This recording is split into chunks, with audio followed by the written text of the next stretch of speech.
He has one of the most recognizable names in the city of LA, but he's often overlooked when it comes to our textbooks. This Black History Month, Christy Fajardo introduces us to Pio Pico, an Afro-Latino who once ruled over Alta California. One of LA's busiest boulevards bears his name. So does a city, and although many have heard of Pio de Jesus Pico, they may not know he was one of the wealthiest men in the state and one of the most powerful. Don Pico was the last governor of Alta California during Mexican rule, and he was Afro-Latino. And this is his walking stick. Kathy Atencio gives tours of Pico's mansion in Whittier, which is now a state park. His pictures adorn the walls where he once entertained a who's who of California society. He loved having parties. He was a party animal.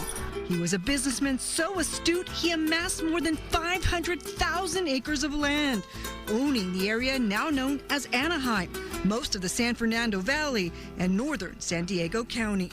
Approximately at the height of his wealth in 1855, he went and made a $25,000 bet with a one horse race. He lost the race. He lost the bet, and he didn't even care at that moment. He was so rich. And we figured it out that $25,000 is equivalent to about $1 million bet in today's money. But he wasn't born wealthy. His ancestors were a mix of African, indigenous, and Spanish. You know, it was recognized that he had this mixed heritage, but he was still able to become a successful businessman in his own right. Despite humble beginnings, he and his brother turned a small store they started to support their family after their father died into a cattle ranching empire, leveraging his power to become governor of a territory that was far more than just modern-day California. Not once, but twice. Pio Pico was very powerful because he was and power was all in land. It's a hidden part of history, and it's a hidden part of Mexican history. Michael Imhotep is the host of the African History Network and contributor to blackthen.com. He says Pio Pico is just one of many Afro-Mexicans who helped shape the West and is an example of the common history between blacks and Latinos in our state. So when we start going back in history, we start seeing more similarities in our history than differences. Pio Pico was born in 1801 at the San Gabriel Mission. He first became governor in 1832, which was after independence from Spain.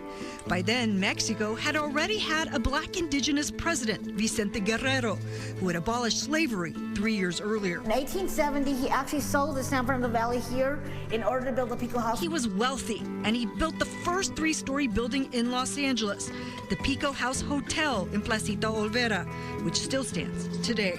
We were the wild, wild west at that time, so a hotel with indoor plumbing was amazing. He would eventually lose the hotel and his fortune. As the American culture started seeping in and coming into California, that's when he started having some losses in the business world. After a legal battle that lasted for years, he was eventually evicted from his 21-room mansion in what is now Whittier. He died penniless at the age of 93. But thanks to his legacy, his sprawling adobe was never torn down.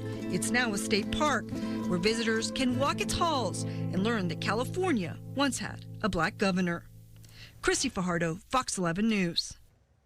And if you'd like to learn how you can tour Pico's old mansion, or if you'd like to check out blackthen.com, we've put the links on our website, foxla.com.